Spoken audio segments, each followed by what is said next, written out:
Class is in session, and man, is it good to say that again. It's hitting the books here on Pub Sports Radio, Season 3.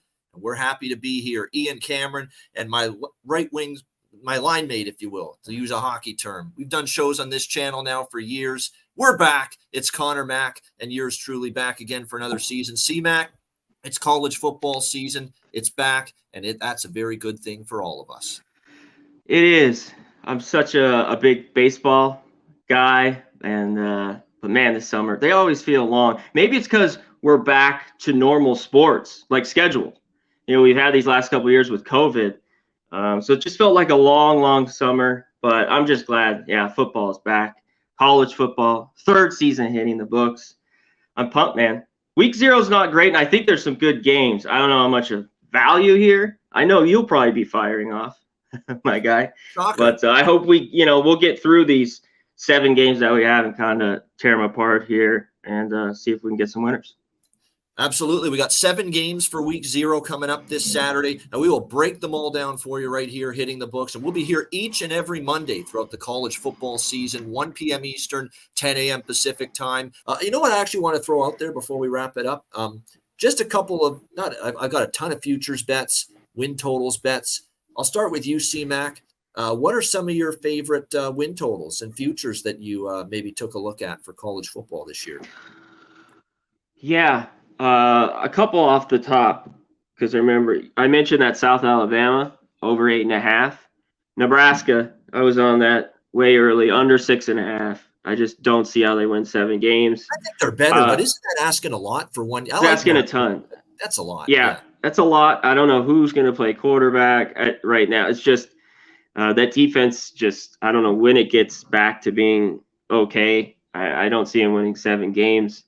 I took Iowa. That was early on too, like a month ago. It's kind of kept creeping up. I think it was 7.5, and I got decent juice with that. I think they win 9 games. They still don't score, but I think the defense is very good. And I think they have a really soft schedule as well. When I was going through everything, that was one there. Kentucky, I believe, was an over that I just took at 6.5. I have a couple more. Go ahead and go. Let me see if I pull it up. I have just a couple. Yeah, I'm more. on the fence with Kentucky. It's a weird team. I'll say this. I mean, people think, well, Will Levis is gone. What are they going to do at the quarterback spot? Well, you bring in Devin Leary, from NC State. Yeah. A guy with a ton of experience. And it's not like Will Levis set the world on fire, last year with Kentucky. There's a reason why his draft stock took a hit. He didn't have that great a season, to be quite honest with you. So, yeah, I'm on the fence, but, 6.5, I could see them being a 7-win team next year, Kentucky. As far as for me, I'll throw out some of my favorite win. Like, I really love Florida State this year. I really do. I think they're 10-2 or better. I think this is the year they really challenge Clemson for supremacy in the ACC this year. I really like that win total to go over 9.5 in that conference. What's one? SMU over I like. UTSA. I mean, I'm not saying this to make Jose feel good, but, UTSA just to be 8-4. I know they're going up a weight class to the AAC this year, new conference, but I think they're set up well with Frank Harris back. Jeff Traylor's an outstanding coach. I mean, I think that team's still personnel-wise, coaching-wise, the fluidity at quarterback, good enough to be an 8-win team. So, UTSA at 8 wins, I like. People are writing off Illinois in the Big Ten because Chase Brown's gone and Tommy DeVito's gone, and I get it from last year's team, but they're great in the trenches. I think that quarterback, the drop-off's not going to be as steep and severe as people think. They've got that Altmaier kid coming in. I think he's going to be okay from Ole Miss. I think there's still reasons to be optimistic here for Illinois. Defense is going to be good.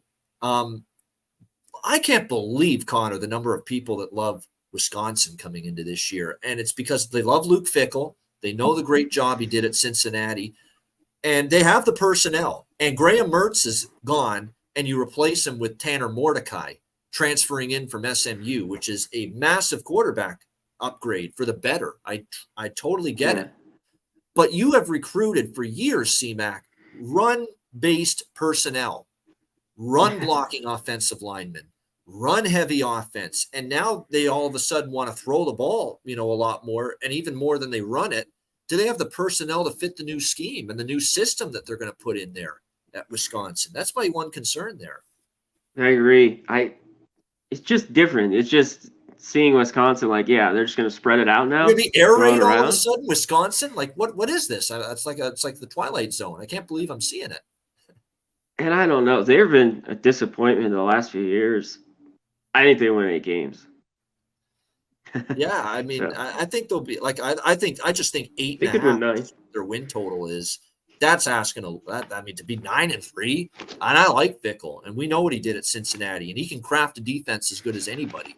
But my Yes. goodness, 9-3, that's asking a lot, and I do think they'll be better. But holy goodness, 9 wins to cash that win total? No, thank you. Just too rich for my blood. I think people are sleeping on Illinois in that Big Ten West. Quite honestly, Iowa, I want no part of them. Iowa, this betting scandal thing is ripping through them and Iowa State. I know Cade McNamara could be better than. It should be better than Spencer Petras and any quarterback you've had recently, getting him from Michigan. But, man, I mean, it's just – I love the schedule. Iowa State's in a little bit more trouble. I just think their schedule to me is so easy to get 8 wins. Yeah, I had to take it. I mean, I'm never going to totally buy in on an Iowa offense to be good. Yeah, you know, it's I know. funny. They put out the mandate to Kirk Ferentz's son this year, who's the offensive coordinator. You've got to have this team averaging, what is it? I think 25 points per game, and we've got to win a certain number of games or he's fired. And that dynamic's weird because his dad is the head coach, Kirk Ferentz, who of course has been here forever. So Brian Ferentz is being put in this like ultimatum here by the AD and the department saying this offense has been embarrassing for us the last couple of years. It's embarrassing to watch this Iowa offense the last 2 years. It's cost us football games with these great defenses we've had, and we can't put a lick of points on the board because our offense is that bad. So they basically said to Brian Ferentz here, you got to score points this year or you're out on your can after this season. And how's his dad reacting to that? Like the department's basically saying we're firing your son if you don't reach these metrics offensively, 25 points per game and win a certain number of games. That's got to be a bad dynamic internally, I think, because you think the father, Pops Ferentz, Kirk, wants to see his son basically, oh, you got to do this or you're fired. That's a weird little dynamic. And you got the betting scandal shit. I mean, to me, I want no part of Iowa over their win total. None. I'm on it. There you go. Liking that as well. So just quickly on futures, and then we'll wrap this show up. I'll throw out there is one win total I like quite a bit. It's in the MAC. It's Akron over 3.5. I mean, I think Akron. You saw the strides they took last year. I don't mind it. I definitely think that's gonna be a good ATS team. You're gonna be able to cash some tickets with Akron, I think, this year. I love South Alabama over 7.5, just like Connor Mack talked about. I think they're going to be really good this year, no question about that.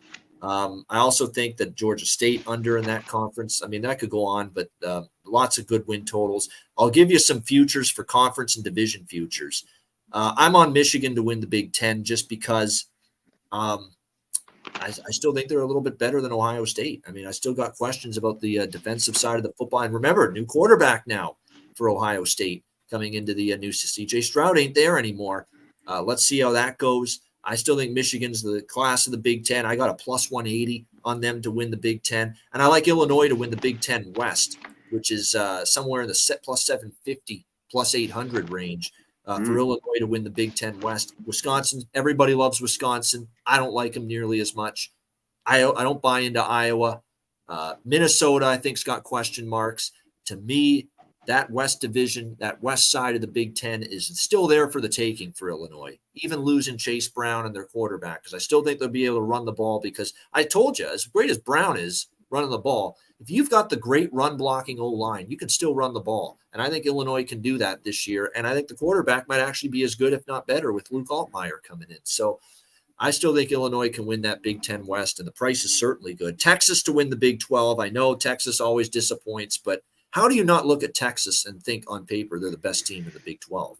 Clearly they are. Talent-wise, they're loaded at quarterback. They could go with Quinn Ewers. They can go to Arch Manning. And the other kid they've got, too, is good enough to be starting. Like, they got 3 quarterbacks on their roster for Sarkisian that are good enough to be starting in week 1 this year. That's how loaded they are at quarterback. The up front in the trenches, they're great. Yeah, Malik Murphy is the other one. Malik Murphy, Arch Manning, and Quinn Ewers. So stacked at quarterback. I think they win that Big 12.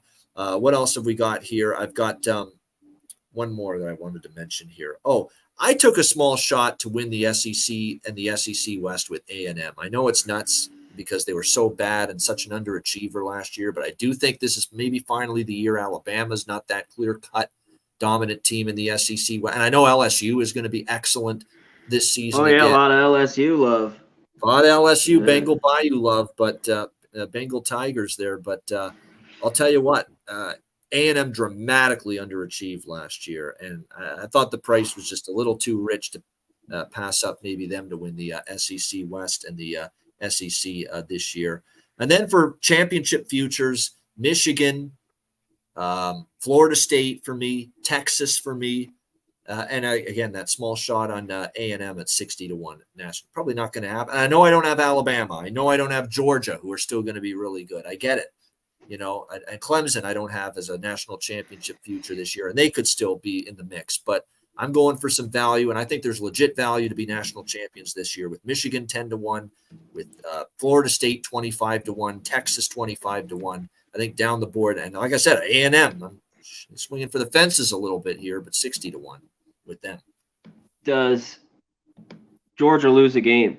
They have a pretty easy Georgia's clearly capable of winning national championship, but I'm looking at a little more value and bang for my buck than, yeah, let's bet Georgia to win the championship.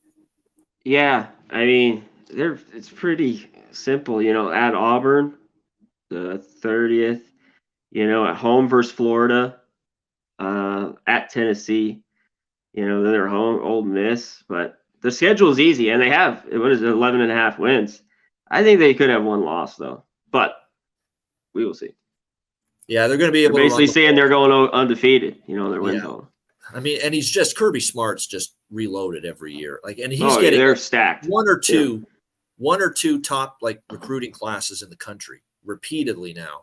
So yeah, obviously they can win it, and I probably should bet them. But honestly. New quarterback, you know, there's some, but still they're loaded. But how much is it going to be a change? Because we liked Stetson Bennett last year. Don't get me wrong, and he played, and he got every ounce he did out of his ability. There's no question. But he's still, I don't look at him as like this all-time great Georgia quarterback.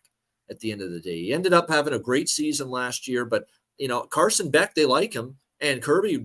There's no argument. There was no indecisiveness here. Right away last week, Carson Beck's our starting quarterback. He didn't leave it. He didn't have that performance in camp where, he's struggling.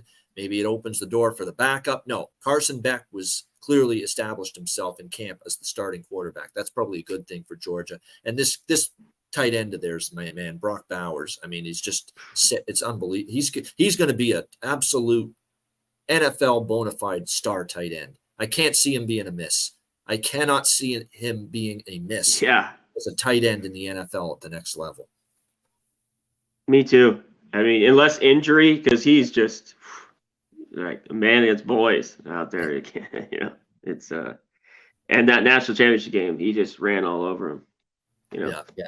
No, there's no question about that. So just because I didn't put Georgia in my national championship betting portfolio, it's not me disrespecting them. It's just I'm looking for a little more value. But clearly, we obviously think they're very capable of being national champions, Georgia.